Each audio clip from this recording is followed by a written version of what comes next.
नमस्कार। आज की चर्चा में हम 2 नवंबर 2025 की करंट अफेयर्स डाइजेस्ट के जरिए हाल की कुछ अहम घटनाओं और रुझानों को समझने की कोशिश करेंगे। जी। हमारा मकसद है इन खबरों के पीछे छिपे गहरे मतलब और उनके आपसी ताल्लुक को उजागर करना, चाहे वो अर्थव्यवस्था हो, तकनीक हो या फिर क्या कहते हैं अंतर्राष्ट्रीय मंच पर भारत की स्थिति। तो चलिए शुरू करते हैं। बिल्कुल। ये डाइजेस्ट हमें नवंबर 2025 की शुरुआत का एक अच्छा खाका देता है। और दिलचस्प बात यह है कि कई अलग अलग दिखने वाली खबरें, जैसे आईएमएफ का अनुमान हो या एफडीआई के आंकड़े या फिर आईएसआरओ का नया मिशन, ये असल में एक बड़ी तस्वीर का हिस्सा है। अच्छा। हाँ, ये दिखाती हैं कि कैसे भारत अपनी घरेलू मजबूती और बढ़ते वैश्विक जुड़ावों के बीच मतलब एक संतुलन बनाने की कोशिश कर रहा है। चलिए शुरुआत अर्थव्यवस्था से करते हैं और यहाँ एक काफी सकारात्मक खबर है। अंतर्राष्ट्रीय मुद्रा कोष यानी आईएमएफ ने भारत के लिए 2025-26 की विकास दर का अनुमान बढ़ाकर 6.6% कर दिया है। हाँ, ये अच्छी खबर है। वजह बताई गई है मजबूत निजी खपत। ये सुनने में तो अच्छा लगता है, पर सवाल ये है कि क्या ये मजबूती टिकाऊ है, खासकर जब निर्यात में कुछ चुनौतियां बताई जा रही हैं। आपका सवाल बिल्कुल वाजिब है। देखिए, आईएमएफ का ये अनुमान इसलिए अहम है क्योंकि ये घरेलू मांग की ताकत को दिखाता है। विश्लेषक मान रहे हैं कि शायद ब्याज दरें थोड़ी नरम हुई हैं, कच्चे तेल की कीमतें भी मतलब काबू में हैं और मॉनसून भी ठीक रहा है। ये सब मिलकर खपत को बढ़ा रहे हैं। कहा जा रहा है कि विकास का चक्र शायद निचले स्तर से उभर रहा है। तो इसका मतलब ये हुआ कि अर्थव्यवस्था में एक तरह की, कह सकते हैं, आंतरिक शक्ति दिख रही है, जो बाहरी झटकों जैसे वैश्विक मंदी या निर्यात में कमी को कुछ हद तक झेल सकती है। तो क्या हम कह सकते हैं कि भारत की अर्थव्यवस्था अभी बाहरी दुनिया की समस्याओं से काफी हद तक महफूज है? ये मजबूत घरेलू मांग आ कहां से रही है? क्या ये सिर्फ शहरों तक है या गांव तक भी असर है इसका? देखिए, पूरी तरह महफूज कहना शायद थोड़ी जल्दबाजी होगी, लेकिन हाँ, घरेलू मांग एक कुशन या बफर का काम जरूर कर रही हैं। ये मांग कई वजहों से आ रही है। कुछ हद तक वो रुकी हुई मांग मतलब पेंटअप डिमांड जो महामारी के बाद बाहर आ रही है। सरकारी योजनाओं का भी असर है और शायद लोगों का भविष्य को लेकर थोड़ा भरोसा बढ़ा है। अच्छा। लेकिन आपका दूसरा सवाल अहम है, क्या ये समावेशी है? ये आंकड़ों में पूरी तरह साफ नहीं होता। शहरी खपत तो मजबूत दिखती है, लेकिन ग्रामीण मांग पर मौसम और कृषि आय का असर ज्यादा होता है। तो पूरी तरह निश्चिंत होने के बजाय ये कहना बेहतर है कि हालात पहले से बेहतर हैं, पर चुनौतियां तो बनी हुई हैं। सही बात है। इसी आर्थिक तस्वीर में एक और अहम टुकड़ा है विदेशी प्रत्यक्ष निवेश यानी एफडीआई का। आरबीआई के एक सर्वे के मुताबिक वित्त वर्ष 2024-25 में भारत में आए कुल एफडीआई का 1/3 से ज्यादा हिस्सा, करीब 34%, सिर्फ 2 देशों अमेरिका और सिंगापुर से आया है। हाँ, ये काफी रोचक आंकड़ा है। खासकर विनिर्माण क्षेत्र यानी मैन्युफैक्चरिंग सेक्टर में इसका बड़ा असर दिख रहा है। ये आंकड़ा क्या बताता है? क्या ये अच्छी बात है कि इतना एफडीआई सिर्फ 2 देशों से आ रहा है, या इसमें कोई जोखिम भी है? देखिए, ये एक क्या कहते हैं, दोधारी तलवार की तरह है। एक तरफ ये दिखाता है कि अमेरिका और सिंगापुर के निवेशकों का भारत पर, खासकर मेक इन इंडिया जैसी पहलों पर, कितना गहरा भरोसा है। ये एक तरह से रणनीतिक साझेदारी का भी संकेत है। और विनिर्माण में निवेश आना रोजगार और तकनीक के लिहाज से तो अच्छा ही है जी। लेकिन दूसरी तरफ, जैसा आपने पूछा, कुछ ही देशों पर इतनी ज्यादा निर्भरता थोड़ी चिंताजनक भी हो सकती है। मतलब अगर उन देशों की अपनी अर्थव्यवस्था में कोई बड़ी गड़बड़ी होती है या उनके निवेश के रुख में बदलाव आता है, तो उसका सीधा असर भारत पर पड़ सकता है। इसलिए एफडीआई स्रोतों में विविधता लाना भी उतना ही जरूरी है। पर तक अमेरिका के साथ एक द्विपक्षीय व्यापार समझौते को अंतिम रूप देने की कोशिश कर रही हैं। क्या ये एफडीआई के आंकड़े और ये संभावित समझौता, ये सब एक ही दिशा में इशारा कर रहे हैं? निश्चित तौर पर ये दोनों चीजें मिलकर भारत और अमेरिका के बीच लगातार गहरे होते आर्थिक और रणनीतिक रिश्तों की कहानी कहती हैं। अगर ये व्यापार समझौता हो जाता है तो ये सिर्फ व्यापार बढ़ाने तक सीमित नहीं रहेगा। अच्छा। हाँ, ये सप्लाई चेन को मजबूत करने, नियमों में तालमेल बिठाने और शायद टेक्नोलॉजी ट्रांसफर जैसे क्षेत्रों में भी सहयोग बढ़ा सकता है। हालांकि ऐसे समझौतों में हमेशा घरेलू उद्योगों के हितों और वैश्विक प्रतिबद्धताओं के बीच संतुलन साधना एक बड़ी चुनौती होती है। देखना होगा कि अंतिम समझौता कैसा रूप लेता है। बिल्कुल। चलिए अब जरा देश के अंदर के कुछ पहलुओं पर नजर डालते हैं। कर्मचारी भविष्य निधि संगठन यानी ईपीएफओ ने अपने स्थापना दिवस पर एक नई कर्मचारी नामांकन योजना 2025 शुरू की है। जी हाँ। कहा जा रहा है कि ये ज्यादा नागरिक केंद्रित और प्रौद्योगिकी संचालित होगी। इसका आम कर्मचारी के लिए क्या मतलब है? क्या कुछ बदलेगा उनके लिए? देखिए, ईपीएफओ करोड़ों कर्मचारियों के रिटायरमेंट फंड्स का प्रबंधन करता है। नागरिक केंद्रित का मतलब है कि शायद प्रक्रियाएं आसान होंगी, शिकायतें जल्दी हल होंगी और जानकारी मिलना सुलभ होगा। प्रौद्योगिकी संचालित का मतलब है कि इसमें तकनीक का भरपूर इस्तेमाल होगा। हो सकता है ऑनलाइन नामांकन हो, ऑटोमेटेड क्लेम प्रोसेसिंग हो या बेहतर डेटा मैनेजमेंट। लक्ष्य यही है कि सामाजिक सुरक्षा का लाभ ज्यादा से ज्यादा लोगों तक आसानी से और तेजी से पहुंचे। ये सरकार के व्यापक डिजिटल इंडिया विजन का ही एक हिस्सा है, जहां तकनीक के जरिए गवर्नेंस को बेहतर बनाने पर जोर है। सही। ये तो हुई राष्ट्रीय स्तर की बात। इसी दौरान राष्ट्रपति द्रौपदी मुर्मू जी 2 से 4 नवंबर तक उत्तराखंड का दौरा भी कर रही हैं। अब राष्ट्रपति के दौरे अक्सर प्रतीकात्मक महत्व के होते हैं, लेकिन क्या इनका कोई ठोस असर भी होता है जमीन पर? बिल्कुल, राष्ट्रपति का दौरा किसी क्षेत्र के विकास और वहां के लोगों के मनोबल के लिए महत्वपूर्ण हो सकता है। ये अक्सर स्थानीय प्रशासन को लंबित परियोजनाओं पर ध्यान देने या नई पहलों को शुरू करने के लिए प्रेरित करता है। अच्छा। और उत्तराखंड जैसे राज्य के लिए, जहां पर्यावरण, पर्यटन और सीमा सुरक्षा जैसे मुद्दे इतने अहम हैं, राष्ट्रपति का दौरा इन विषयों पर राष्ट्रीय ध्यान खींचने का एक अवसर भी हो सकता है। हाँ, ये बात भी है। और एक बिल्कुल ही अलग तरह की खबर बेंगलोर से है। वहाँ के एक विश्लेषण में किसी अनोखे कचरा डंपिंग फेस्टिवल का जिक्र है। ये सुनने में बड़ा अजीब सा है, लेकिन क्या ये किसी गंभीर मुद्दे की तरफ इशारा कर रहा है?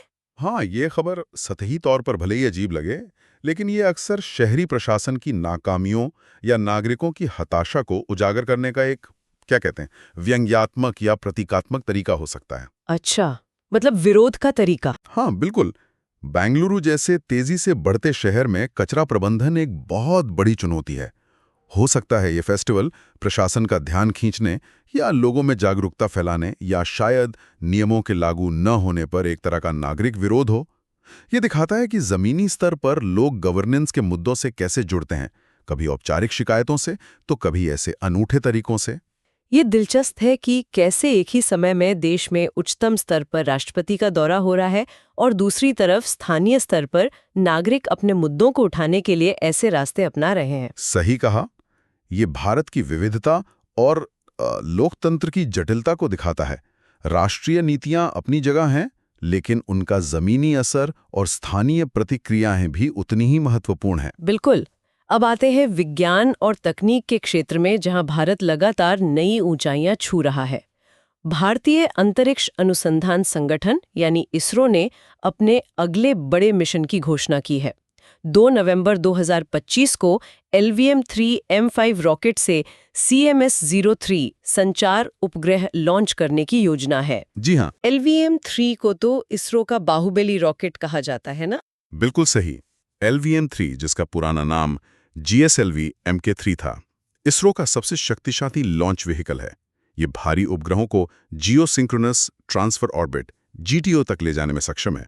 हर सफल LVM-3 मिशन भारत की आत्मनिर्भरता को तो बढ़ाता ही है, साथ ही वैश्विक लॉन्च बाजार में उसकी साख भी मजबूत करता है। और इस मिशन की खास बात यह है कि CMS-03 उपग्रह का वजन लगभग 4,400 किलोग्राम बताया जा रहा है। अगर ये सफल होता है तो ये भारत द्वारा लॉन्च किया गया अब तक का सबसे भारी संचार उपग्रह होगा। इसका क्या महत्व है? ये कई मायनों में अहम है।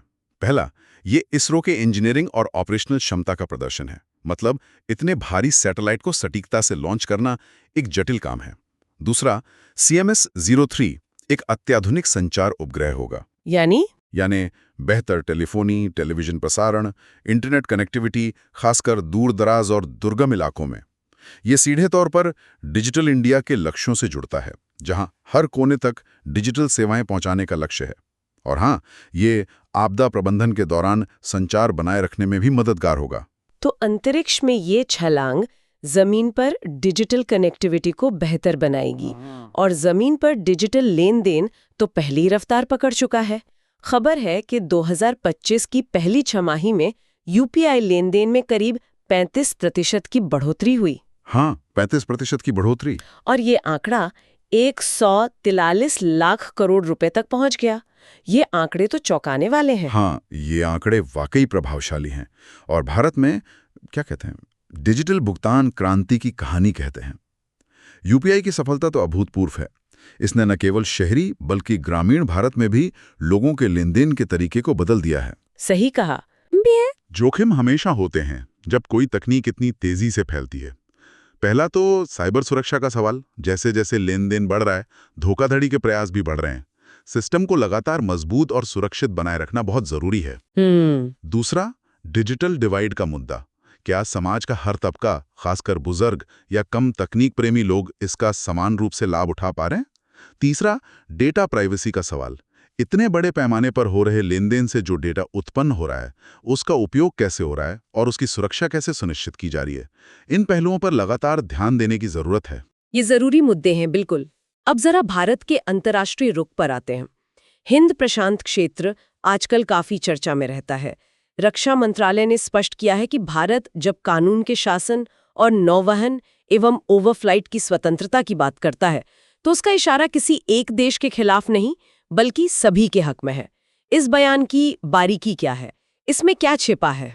ये कूटनीति की भाषा है और इसमें एक संतुलन साधने की कोशिश दिखती है। देखिए, हिंद प्रशांत में चीन की बढ़ती मुखरता एक बड़ी चिंता है कई देशों के लिए।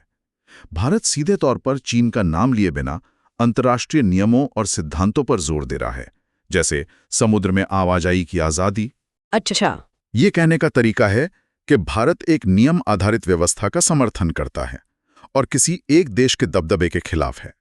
ये भारत को एक जिम्मेदार और संतुलित शक्ति के रूप में पेश करता है, जो टकराव नहीं चाहता, लेकिन अपने हितों और अंतर्राष्ट्रीय कानूनों की रक्षा के लिए प्रतिबद्ध है। समझ गया।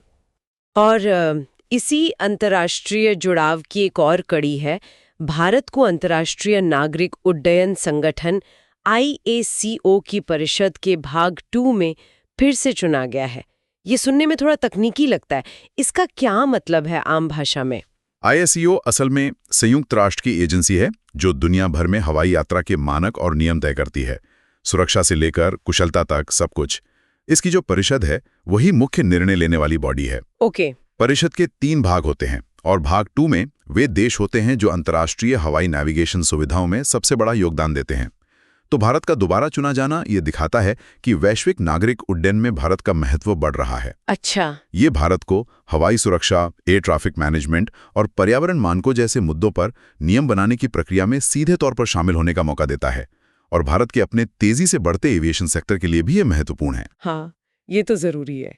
अब कुछ और खबरों पर नजर डालते हैं जो इस डाइजेस्ट में शामिल थी।